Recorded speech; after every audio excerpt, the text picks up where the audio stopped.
So this is episode 36 of Living Out Loud. And today we have a guest. We are continuing with our discussion about aging. Okay. And Katie, you're supposed to be aware of that already. So we're going to continue talking about aging. And we've already covered, like in the first episode about aging, we talked about like how things change when you get older, like you're not a people pleaser, you don't really give a fuck anymore. Like you realize people aren't that concerned about what you're doing or saying as much as you think they are. Then we talked about how some segments of population, the 18 to 30-year-old males seem to be falling behind in regard to social, school, you talked about that whole article too. Yeah. Mm-hmm. And then the article about the 30-year-olds who feel like they're not hitting the milestones their parents did, which is creating like anxiety for them and feeling like they don't know what they're doing with their lives, so stuff like that. So today we have my niece, Mary Adams, on, and she is going to give us the perspective of someone from a younger generation, because we've really focused on getting older, right? Yeah.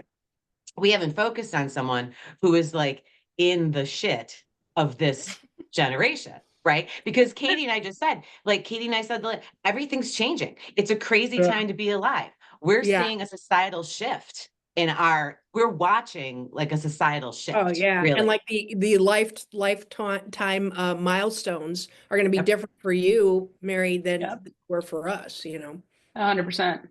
So that's why I wanted like your perspective, because you're like, Katie and I at our age are kind of like spectators as to what's happening. We're hanging. We already did it all. No, I mean, like we're kind of spectators, right? And watching with all the things that have happened, and COVID and the election, which I'm not getting into. We're seeing such I feel like we're seeing a shift. Like this is a generational shift that probably happens. I don't know. I would have to do like research on it. I'm sure there's been other. It's cyclical. Yeah, for sure. It's cyclical, but we're watching one. Like that's how I feel about it.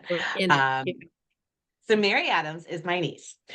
She is my oldest sister's daughter. She is my only niece on my side of the family. She's the only girl in a pack of guys.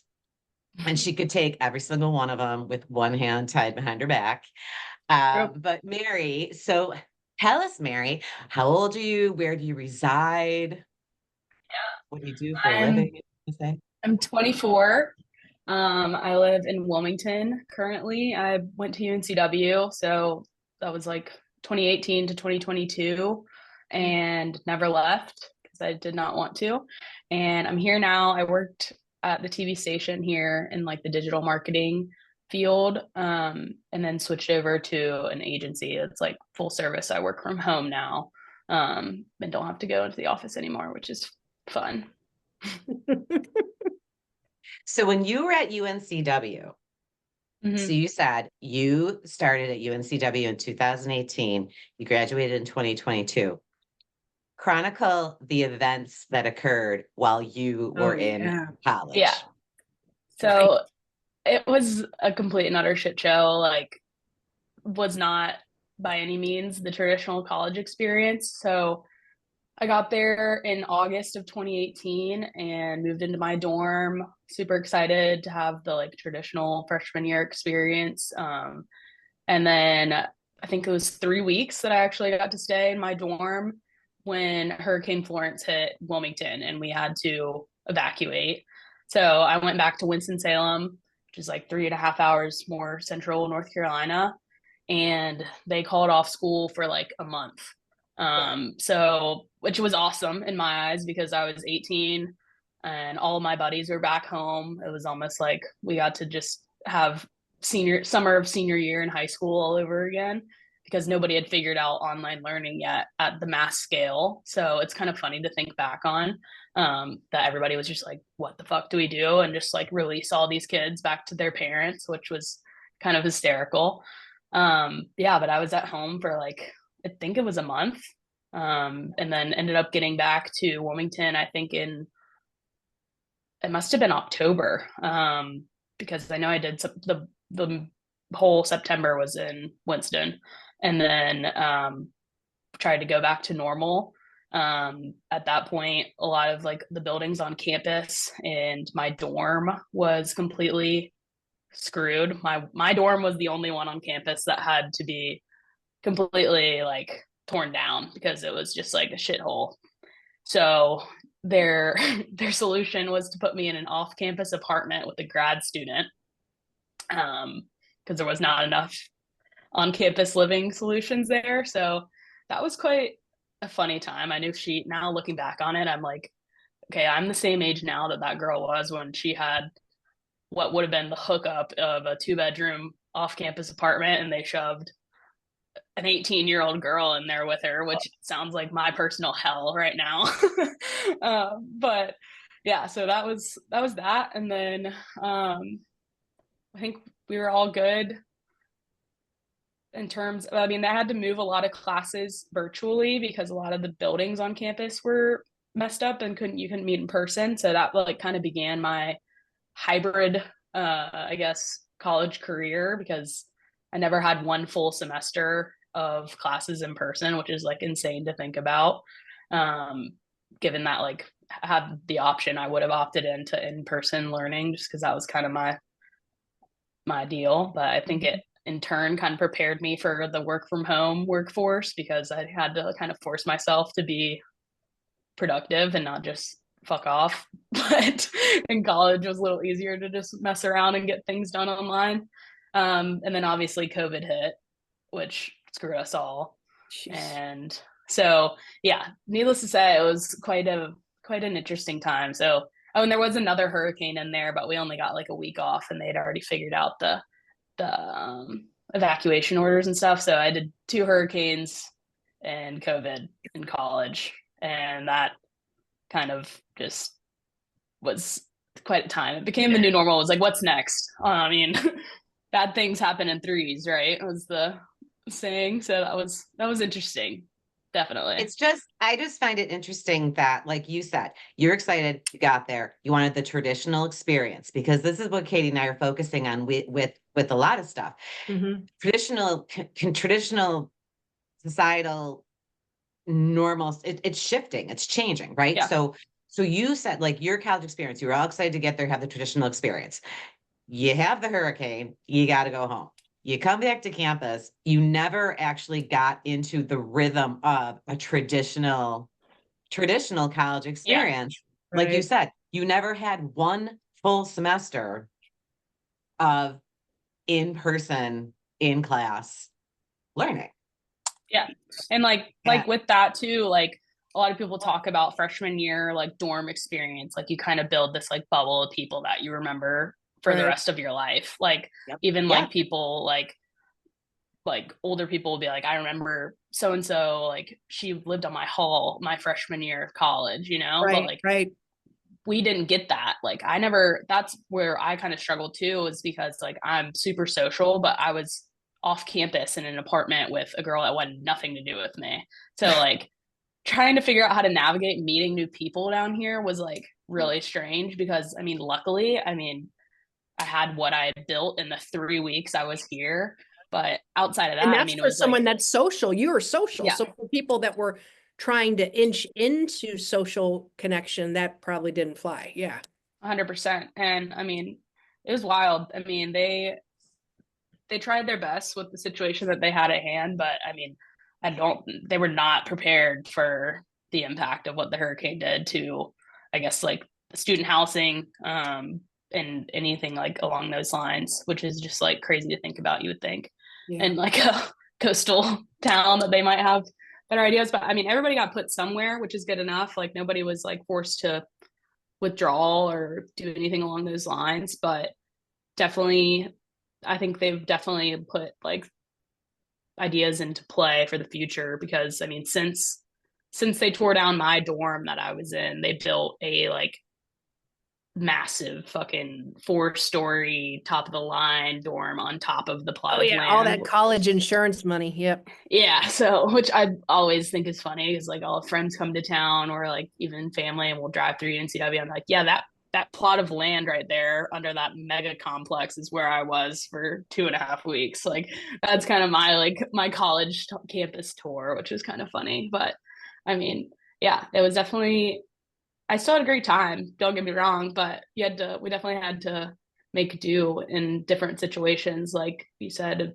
completely different than the traditional, I guess, freshman year experience. Mhm. And okay, so with 2 points, like when you said, you build this little bubble, you have your freshman year or whatever of people. Like when I came and saw you in April of 2022, and my friend Jean came over, she was my freshman suite mate. And Yeah. she lives in Wilmington. And I'll be coming down in April and I'll be seeing all you guys. But like I'm still friends with her, right? Like Mm-hmm. she was my freshman suite mate. So that's funny. But also in regard to Katie, with her experience and with her age group and how they had to adjust so rapidly, this goes back to when we talked about like adversity and resilience and her having this experience and coming back to campus and being like, okay, now you're living here with this rando grad chick, that you don't know. And you just went, okay, and moved in and went about your business. It's like building resilience without thinking about it, Mhm. right? Mhm. So the hurricane, the change in living conditions, the change in, modality for learning, right? Mhm. Then COVID. So the change in like the social aspect, you went back to Winston. Did you go back to Winston during COVID? Did they shut your campus? They did, but Trying I to, didn't go home. you didn't go home. You stayed No, I stayed here. I was you living in stayed a here. house at that time, so like had home security at that point. I didn't have to That was like the leave. sorority, right? Was Yeah, that the I wasn't in sorority? the sorority house, but I was Okay. on off campus house. But then they had to deal with COVID and the change in that. And Mhm. so I think, okay, there are people who have risen to resiliency levels because of COVID, and there are people who have not, right? I mean, there are still people who have like massive anxiety and, can't like we talk about these 20 somethings and these 30 somethings who don't feel like they're hitting milestones, who don't feel like they're engaging in the workforce or socially or relationships or school. It is the fallout, right? And like and some people rise to the occasion, and not because they're better. Mary is a tough cookie, right? Mhm. Mary's always been a tough cookie ever since she was little. um but she has resilience, and she has resiliency also because of other experiences in her life. So she has that. It's like she has it. Like it's built in. Like she has amassed a level of resiliency so that when something like this happened, like, oh, the hurricane destroyed your dorm, I'm like, okay. What's next? Like you said, what's next? What's gonna happen next? Right. Mhm. But then other people have let it affect their life to the point where they're almost paralyzed. Really. And so Mhm. like that's why her age group is so interesting in the aging conversation, because your aging is going to look so much different than ours did, Mhm. right? Like it's going to look so much different. Like, I teach college, right? Like I teach college Mm-hmm. students. And one thing that I've noticed, and not across the board, but one thing I've noticed with students, especially since COVID, there's almost kind of this like apathy, right? That before COVID, if one of my students like missed an assignment or didn't submit work or didn't understand something, they were like emailing me and like, can you help me? And I'm so sorry that I didn't, but now like if they miss an assignment or if they don't tune into my class for 6 weeks or something, they almost don't care. Yeah. Like seriously, they almost don't care. I mean, I have students who by midterm haven't done anything, Mhm. and they'll reach out to me and say, oh, do you have extra credit? And I'm like, no. And by the way, because you didn't drop this course when you could have, you're 100% financially liable for it now, and you're probably going to fail it. And they're kind of like, eh. I mean, really, they're not concerned. And I don't know if that's because they lived through COVID. So they're kind of like, they have this like, whatever. I made it through COVID. Like almost like they live with a bigger picture in mind. They don't get themselves bogged down in little small Oh, things. so it like You know puts, what I'm saying? yeah, Like, whatever, yeah, I'll fix it. Because COVID was kind of, and everyone handled it so differently. And it really did, because it was a global pandemic. It was nothing that people expected. People were scared, people were afraid. And it had some people focus on what's most important in life, right? Yeah. And so they don't get dragged down by, like, that's why I failed the class, whatever, I'll take it again. I mean, seriously, whereas 5 years ago, if they failed a class, they'd be like, their parents would be calling me. I mean, like, seriously. And it's not like that anymore. no, I would agree. But I Am I think like it's talking out my ass? Like, like, do you know what I'm saying? no, Mary Adam, do you feel that, um, weathering through your experience of college with COVID and life-threatening natural disasters and things like that, do you think it affected your perception of crisis? I mean, I kind of do, I guess, in a way, and thinking about it, and like Ellen, to like in your eyes of seeing students acting like that, I feel like it almost like took away the sense of urgency for things that used to matter in a way. You know what I mean? Like, because I was in the same position where, like, I kind of, I mean, unfortunately, took advantage of the online modality of learning of what was, because we had these professors that were trying to figure out how to do it that had never done online teaching before. And in turn, it became like you could find everything online. You could pass it. You're like, oh, I don't need to pay attention to this lecture because I can go and Google something really quickly and find exactly what I need to know in 5 minutes and then go fuck off and do whatever I want with my friends. You know what I mean? Like it almost was like, and two, down here, like we're at the beach. Like obviously my situation was a little bit different, but I mean, when I'm 20 years old in a house, living in a house with two of my best friends down at college. And I'm in my junior year of college taking five fully online courses where three of them didn't even meet for lectures. So if I really wanted to, in 1 hour of the day, I could be like, I'm gonna lock in really quickly and get all this shit done for the next week, and then just go fuck off completely. But it's Yeah. interesting. It's interesting to think about because, like, I mean, I have thought about this a lot about people in different like types of work nowadays, like since we've graduated, and I'm like, holy shit, like some of my good girlfriends are like doctors or going to medical school or they're teachers. And I'm like, is this affecting what was the norm I for was like going to ask our you, how do nation's you, teachers, yeah, doctors, right? like How do you anybody that feel? like, Yeah, how do you feel about your quality of education? Do you feel like you got your money's worth? that is an interesting question because I mean, I changed my major like 5 or 6 times because I had no idea what I wanted to do. I was feeling very indecisive and thought I wanted one thing and then realized I absolutely did not want to do that.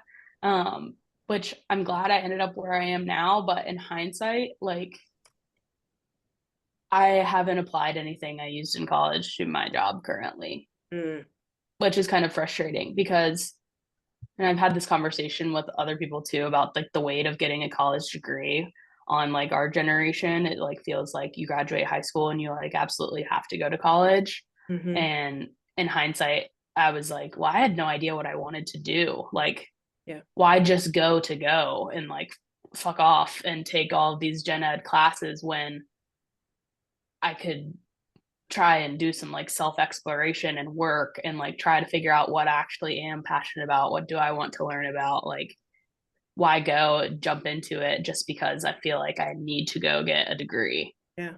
I think that's changing too. I Well, think your generation might be one of the last where there was that pressure of, and what do you do next? You go to college. Mm-hmm. My son is What'd you say? You're 25, Mariam? So what'd you say? 24. 24. Yeah, my son's just turned 17, like your cousin. And it's they have a very different, they're starting to look at things differently too. And Yeah. his cousin is going, I can't even tell you, like beauty school, like haircutting and stuff is like a big thing again, for example, and like learning how to do that. And yeah, I think it's changing yet again. Yeah. It is. I mean, And it's yeah.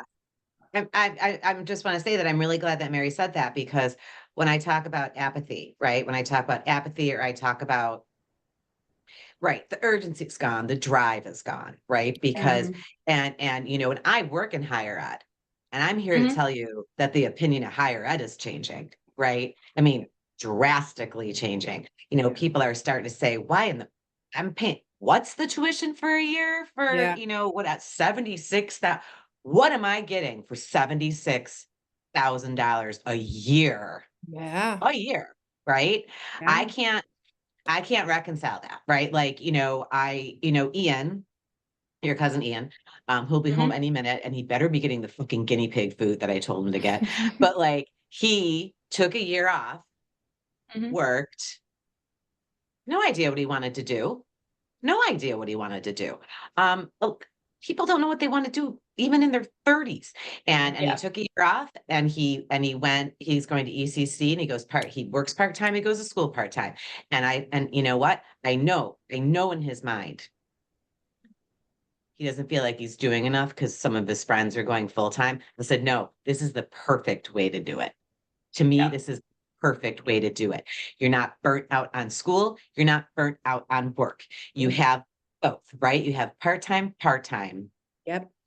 So he's still making money, and he's still going to school, and he still has a schedule, and he still has time to himself, right? He Agreed. still has downtime. I think he's doing it the perfect way. And I'm also here, you know, I went to a 4-year college right out of high school, right? I was an English major, for Christ's sake. I mean, honestly, really? And then I was back in school, in grad school, by the time I was 29, right? Went for education. When I went to college, I was like, I like to read and write. I'll be an English major. Stupid.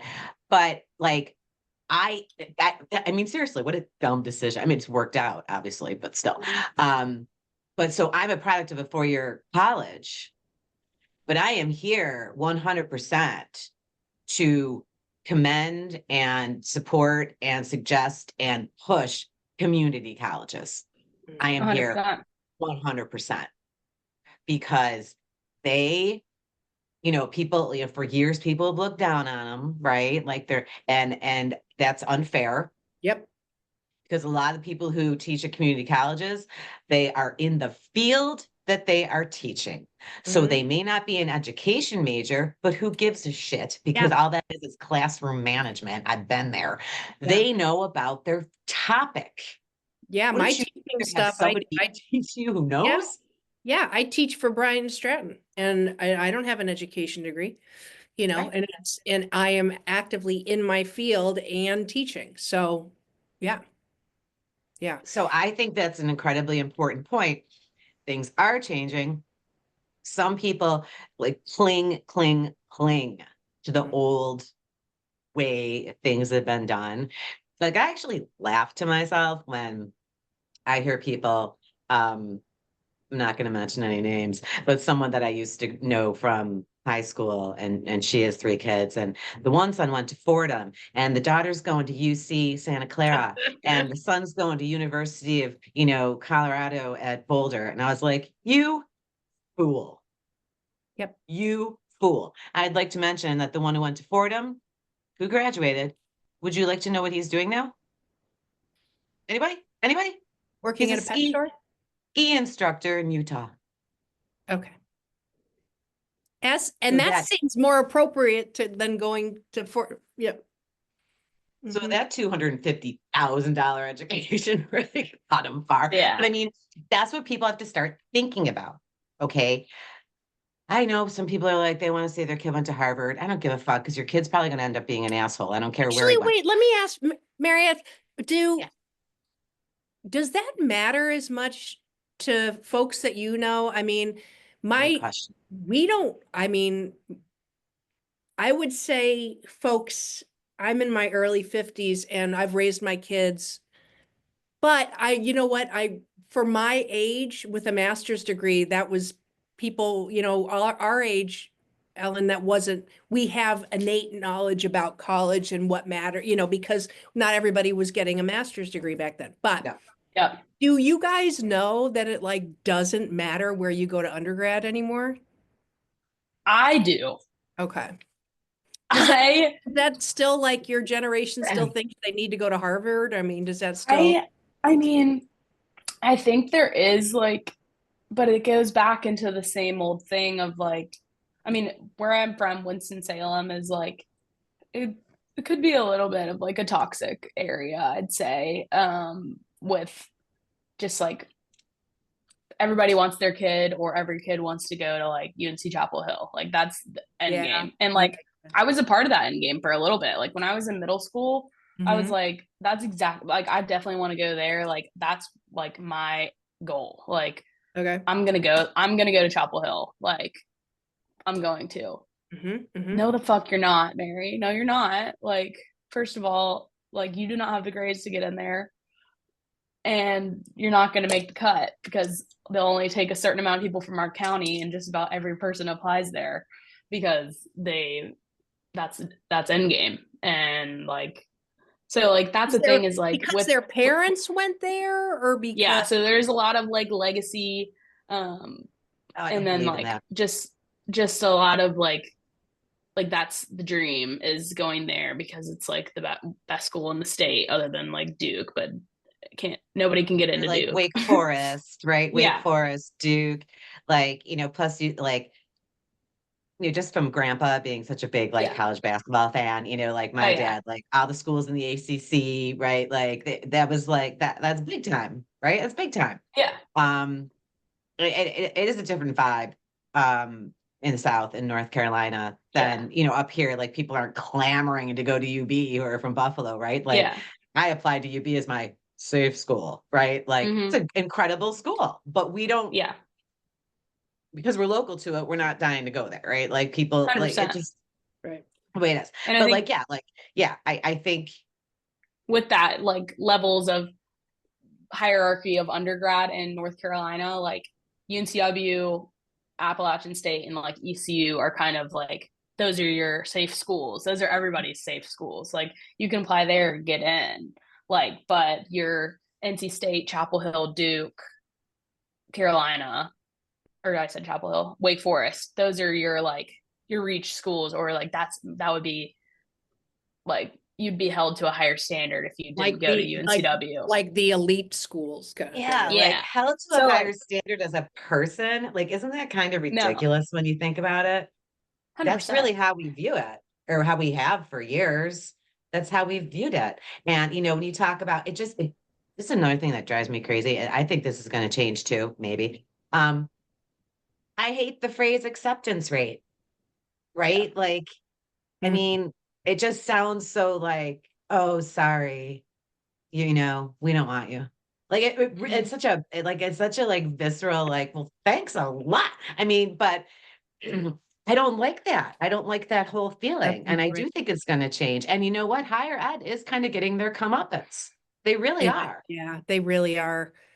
Yeah. I mean, look Attendance how hard it down, is. down. I mean, Look at how they hard are. it is That's just like to get a contractor these days, like you said, and on like Great. safe school. I think that's a perfect answer. Katie is like everybody has in their back of their mind the safe school that like, oh, you can definitely get in there. Like that's not my number one. That's not my dream school because that's my like my safety net.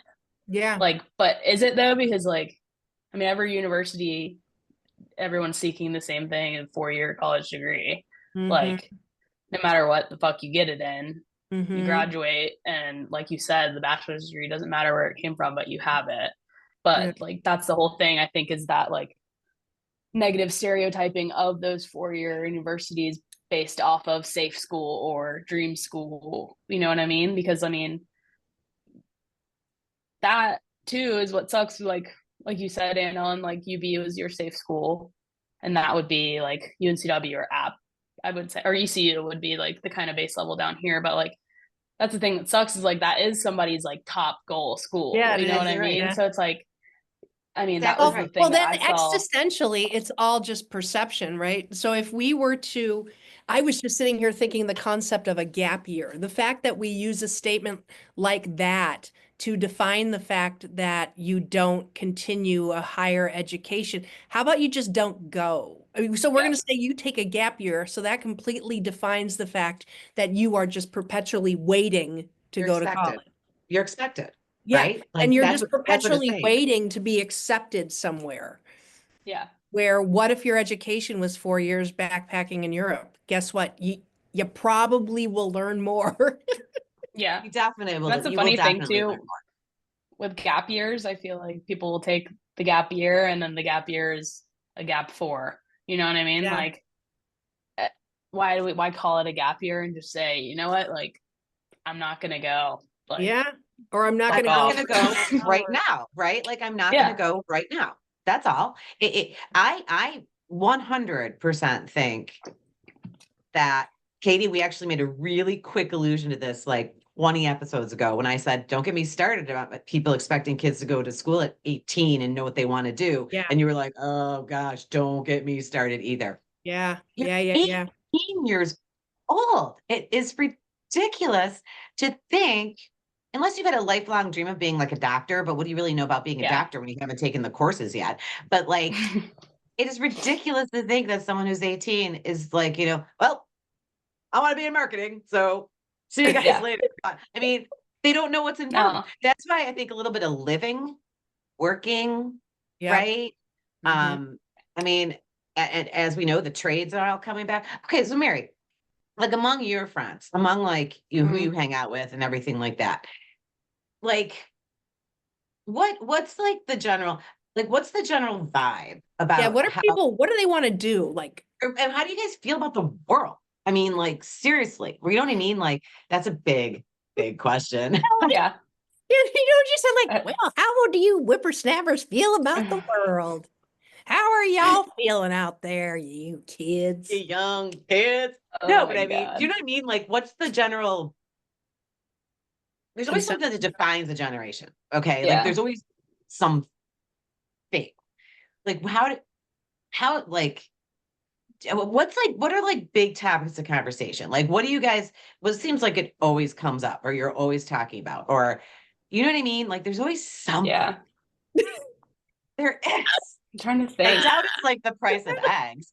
I mean, like, I mean, certain I feel like as I've gotten older, it's gotten a little bit more like mature conversations of things like that. I mean, a big thing right now is a lot of us in my friend group want to buy houses, which this Ah, might pivot the conversation house. elsewhere where you wanted it to be, but everyone is pissed off because I mean, I don't know what it looks like up there, Ellen, but like you can't find a house in Wilmington that is like what I would deem move in ready because like my dream is to like buy a bunch of properties down here and flip them and rent them out and have passive income. Like that's my like something I would really like to do. But Mhm.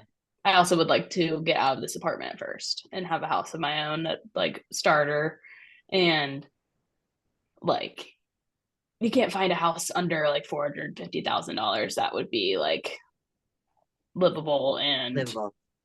not, I mean, livable is a stretch because, but like, you know what I mean? Like in the ideal area where you would want to be and is not like a complete foreclosure shit show. Yeah, yeah. Like you're looking at around 400 grand, which like in turn, I'm like, that's the thing. I think a lot of us are waking up and realizing our like financial journeys.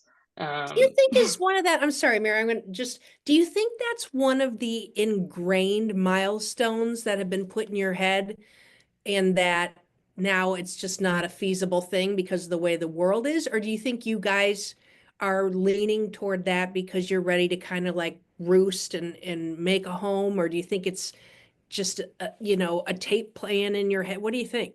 Yeah.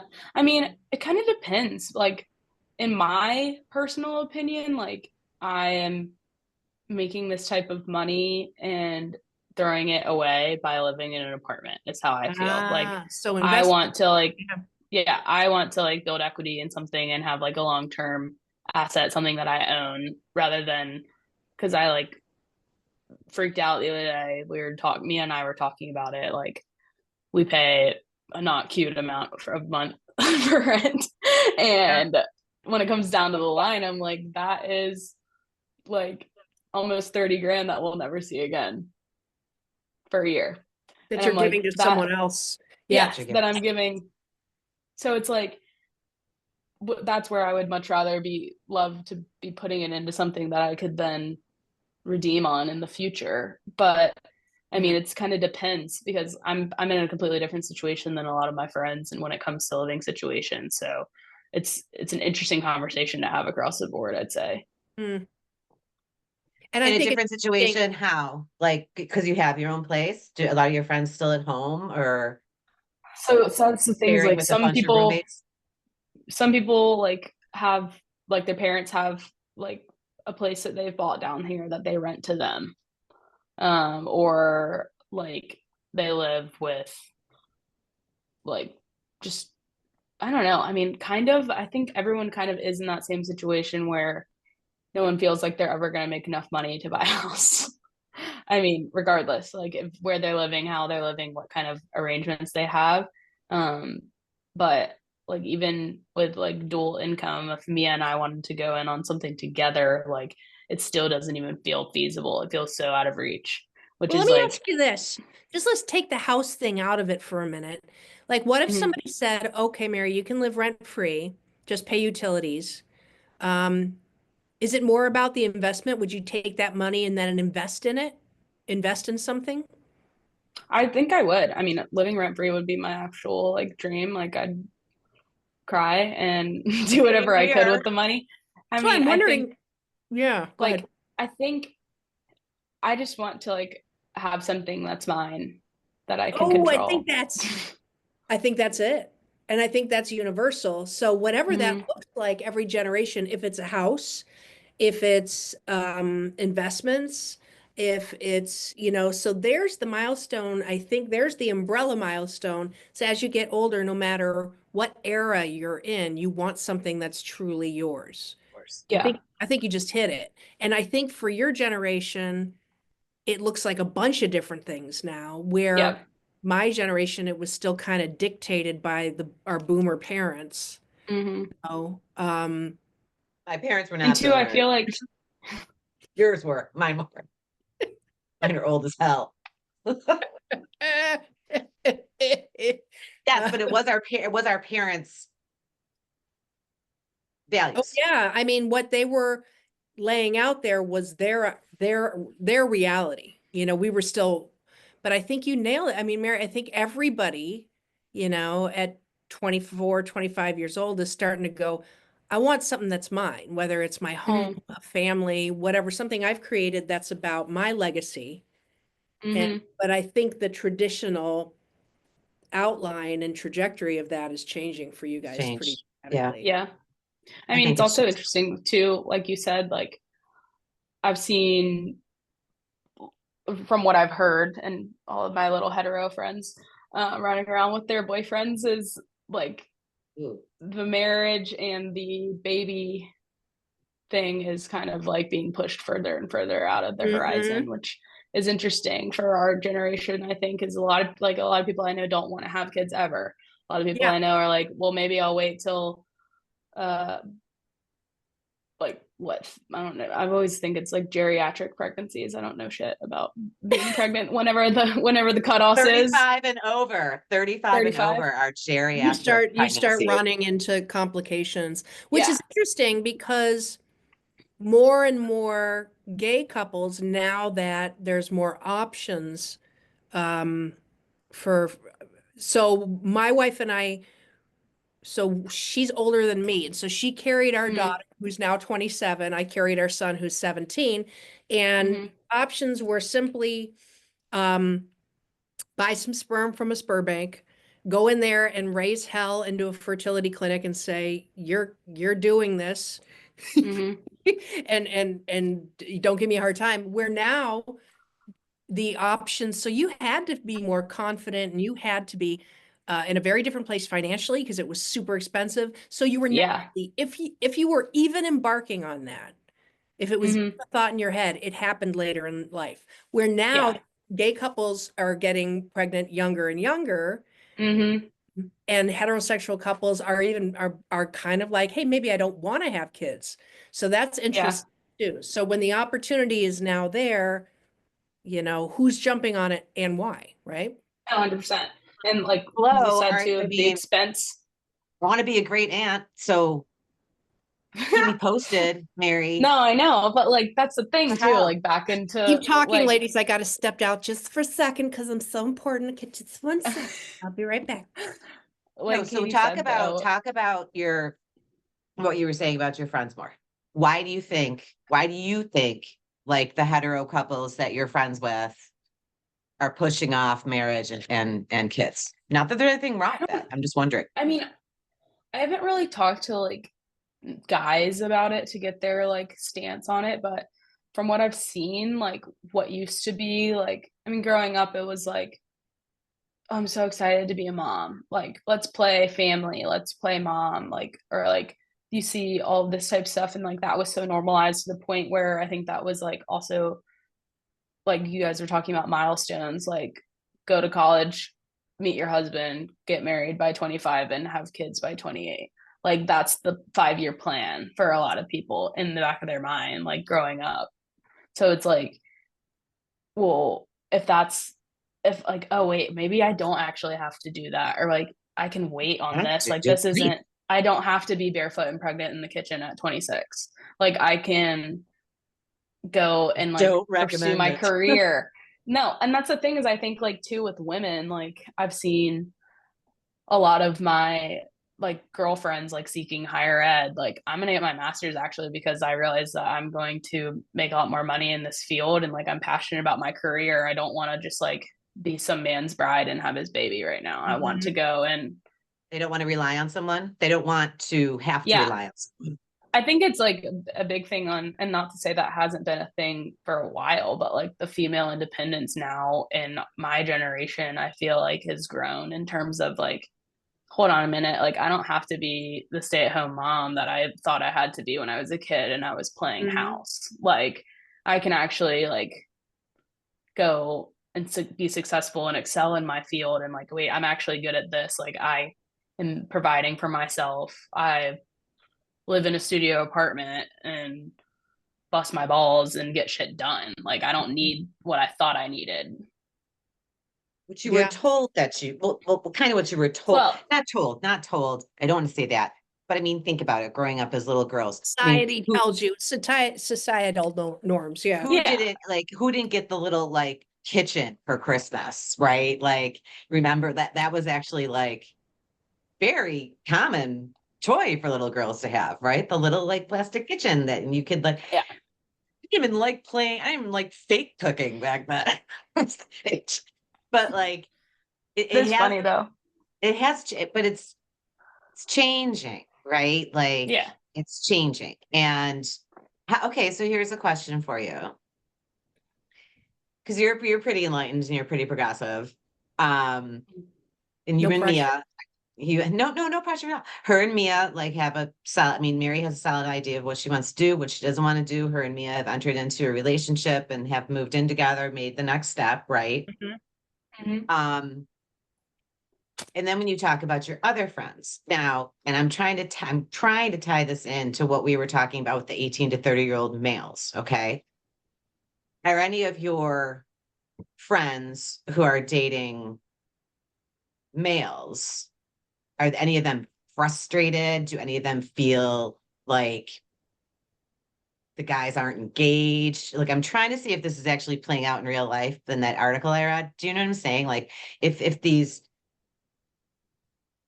if the like you talked about Katie, like how like that Mm-hmm. you had that couple that their marriage broke up because guy was gaming all the time, right? Yeah. Yeah. Like do, okay, so you just did a little like I mean, I've no. heard of that. I don't mean in my circle, not so much, but like I know of people that like that's a problem, or like I'm trying to think of something else that's like applicable. I don't know. I Yeah. mean, Well, let me ask you this. So would you say the average, I mean, even so your average 25-year-old male, okay, heterosexual male, just because that seems to be more of where it's playing out. Do you think their behavior leans toward more of a 30-year-old male or more of a 20-year-old male? mm, I don't know, because I could see both sides. Okay. I'm like thinking of multiple guys in my Sure. brain that I am friends with, and I see a little bit of both. Okay. But I do think, I don't know. I mean, I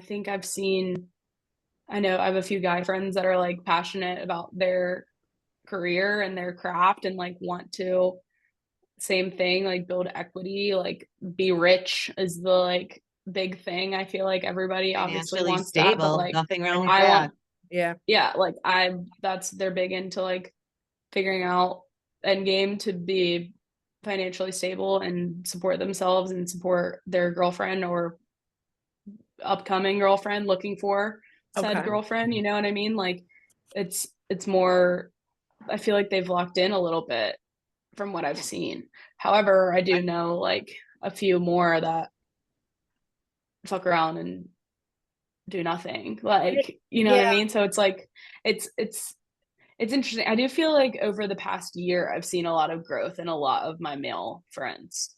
Ooh, interesting, because there is, believe it or not, the height of COVID was 5 years ago, which is a huge developmental leap for someone who was 15 and now they're 20, or who was 20 and now they're 25. That's a big, Yeah, so I do think that there has been some developmental catching up to do. I mean, 100%. I mean, absolutely. that's what I mean. Like I think Yeah. in retrospect, looking back to how my girlfriends have reacted over the past 5 years in terms of like moving away from that kind of like crisis, what was, and becoming independent, especially at that stage of life of like graduating college and being thrown into the real world. Yeah. Like, definitely feel like the boys were behind Yeah. Interesting. and have caught up. But like, I feel like at least the women that I surround myself with had that type of like head on their shoulders that like this isn't like we still got to get shit done. Like we're not like just gonna lollygag and wait for something good to come, you know. And I feel like that was kind of the bro mentality. It was like, what? We're not fucking around anymore. Like COVID's over. You know what I mean? Like, You gotta Like, do something? Wait a minute. I don't feel like I'm equipped to do anything. yeah. That's So just I mean, hanging that out. doesn't go for all of them, but I mean, like I so said, I think, yeah. oh, I'm sorry. Go ahead. Finish what you're No, go saying. ahead. You're good. I wanted to go back to something that you said that I thought was really interesting because in full disclosure, um, when my son, it was COVID, and I was homeschooling him in so many words. Was he on virtual platforms? Yeah, but nothing was happening, right? I will absolutely admit there was times I did his homework because I could not manage working from home, his meltdowns and everything else. And then he had 3 assignments due and they were word finds, like, and he was battling me with I'm like, F it, I'll do the word find, right? Whatever. Mm-hmm. But that being I did the word find, Ellen, okay? I'll do the fucking word fine. All right. But then so then to what you said about the quality of education in your college years when that was happening, I'm talking about a sixth grader, right? And we all know if your parent was there, we were all in it and somehow. So you were talking about, I wonder, as my friends are going into being doctors or going into the education, whatever, you said, I wonder how that affects things. Do you see it, or is it just, have they had to fend for themselves? What are your thoughts on that?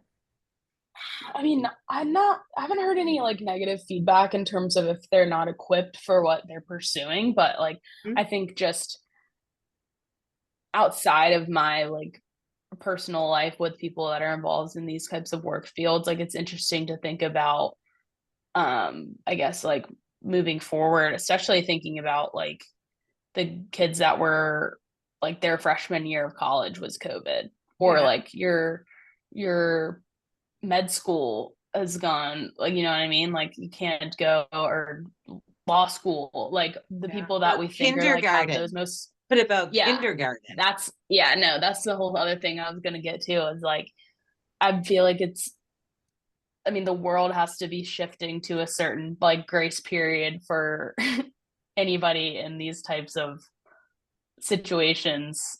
Like Yeah. obviously with like kids with developmental and like, I mean, social delays, like all the COVID babies that like don't know how to Oh like yeah, that's fucking real. Mm-hmm.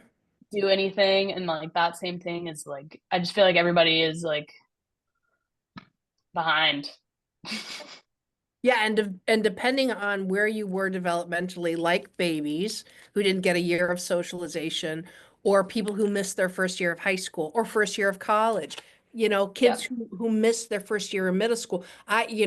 Those are such, kids who missed their proms and their graduations. Those are such pivotal moments. So it's such an overall reaching factor, but it's also very personal depending on where you were at Mm-hmm. at the time. Yeah, You know? Do that, but it's yeah, I crazy. mean, it is kind of crazy, right? And but like I said, it builds resilience in some, and really, really, really, truly negative affected a lot of other people. And I think we're seeing it. It's playing out. Like Mhm. it's Yeah. literally playing out right in front of Yeah. us right now. And you never know what the results of something are going to be until a good 5, 10 years afterwards. And here we Mm-hmm. are, Yeah. really, like here we are. And I'm sure studies have been done, and I'm sure there are articles, but I find this to be more interesting because it's somebody who's actually living it, Yeah. right? Mm-hmm. Like, um, so yeah, that I mean, and that's what I mean, like, like we talked about aging, when everyone says aging, you always think of like about old people, but everybody's aging. Everybody's aging. Yeah. And Yeah. it's like, and that's what I mean, like her aging is going to look different than ours did. Oh, And yeah. that's what I find so interesting about it. I mean, COVID in that time or a natural disaster, all those things as you're coming into your development affects your developmental stature. Where for folks like us who already have done that, it doesn't necessarily affect our brain development, but it certainly affects us emotionally.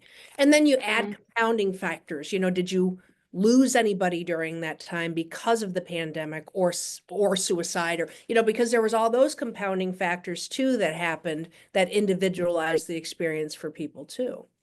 Yep. You know. Yeah. Um, yeah. I think we're just really scratching the surface in regard to that. Well, we're at the 5-year mark, so that's usually when there's enough time to be reflective upon something major like that. And have some data. Yeah, Mm-hmm. We finally. have data. That's why all Yeah, these articles are coming out now. I've like I told you, I've read so many of them. Why are yeah, young men falling behind? yeah, What's with this age group of 18 to 30? That podcast I listened to that was by those two gentlemen who were like, yep, yep. we gotta help these young, because it doesn't seem like it's affected, like you even said, Mary. It doesn't seem like it's affected young women the same. Like you were like, well, Right. we know we still need to get shit done. So we just went out and and then your friends were like, wait, COVID, we're done with this? Like, right, there does seem to be like it doesn't affect, it has not affected young women as much. They're out there still doing it. Like, don't school. I Uh, mean, why do you think there's more women in college? Why do you think there's more women in the workforce in that age group? Well, then there's Because the they yeah. just kept going. And like you said, Katie, like I think it was the last time we talked, when people stagnate, what age did you stop at? Yeah. What was the age, right? Like, were these guys 23 and they were like, shit, now I feel like I'm starting over again. And that's why they're Well, basically, just behind. look at whatever the person's wearing, and that tells you where they stopped developing. Well, now I feel like I'm being judged. Okay, I look like a vampire today, so clearly I peaked at the 1800s. So A fancy vampire though with your I have fancy cravat. vampire. So I have to excuse myself a little bit Yeah. early. My phone is blowing up. That's good. Um, so I think this Mary, is I a good would, place to end Mary, I would this love episode. your, I mean, I think your perspective, Mary part 2.